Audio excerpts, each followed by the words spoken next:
We never faced such a situation in our practice before. We were preparing, but we never thought that it going to hit healthcare system so badly.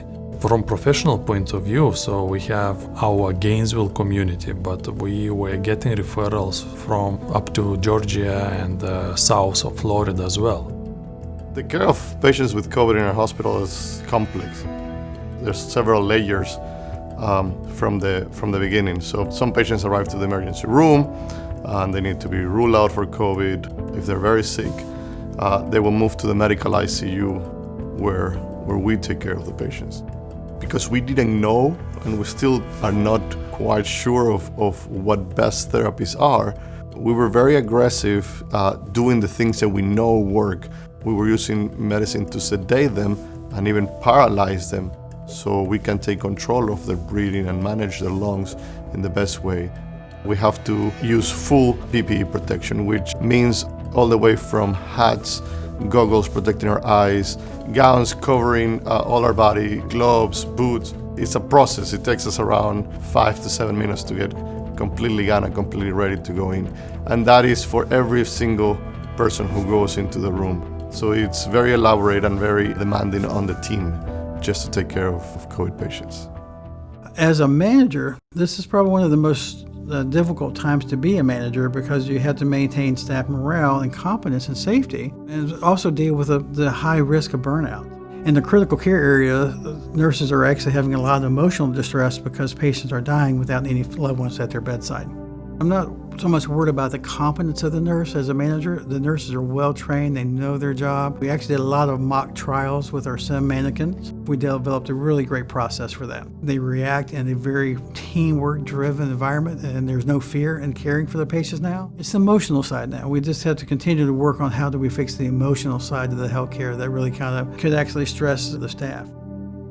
As a bedside nurse, we really are the front lines. We're with the patient, every minute of our 12-hour shift, and we really develop a close bond with these patients. The doctors come in and they write the orders and they're managing from a distance, but we're there really developing that intimate relationship with the patient and risking our own lives. Sometimes we're in these rooms in this gear for 4 and 5 hours at a time, and it's hot and it's, you're sweating and you can't breathe, but you know that patient needs you more.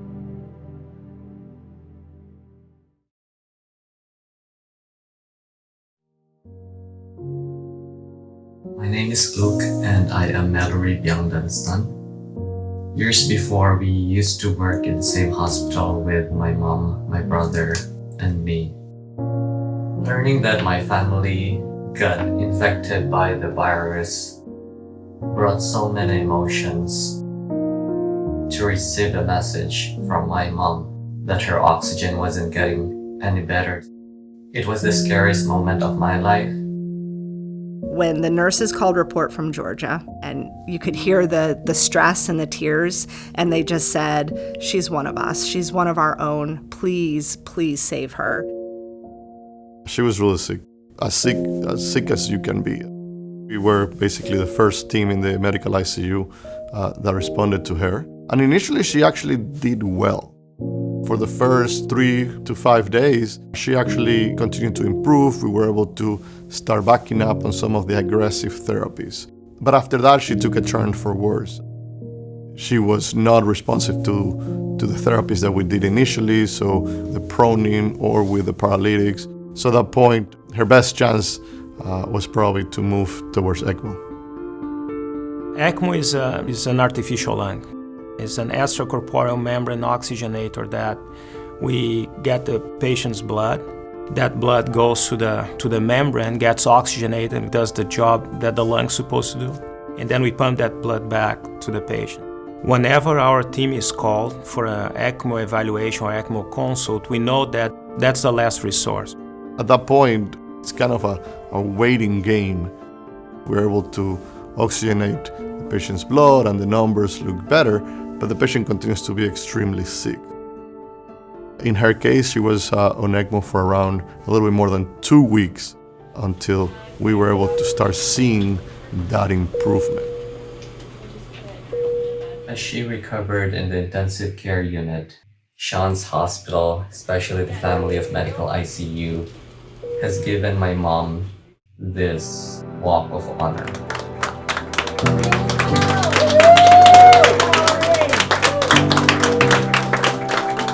It was an emotional moment for me because usually we do this to our patients who are organ donors, but this time it was the other way around.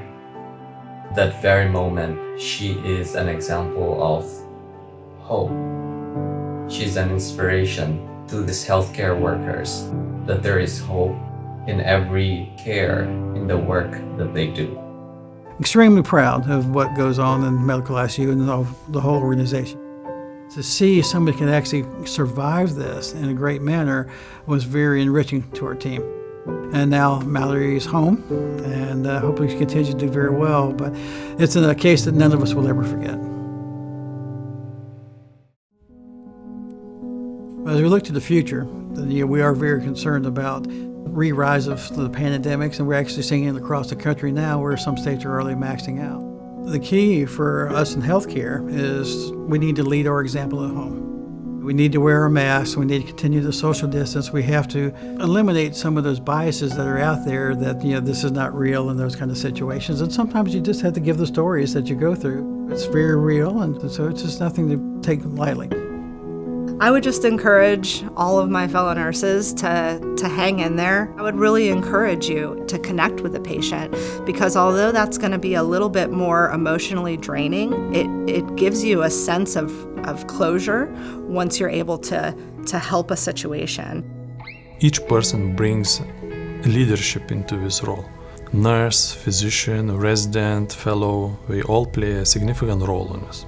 In order to keep moving, we need to listen and support each other in this situation, to give a hand if it requires, and we will be successful, I think. To everybody out there who continues to care for patients with COVID and who might need to care again for high numbers of patients with COVID, I just want to say thanks and to work together and rely on each other.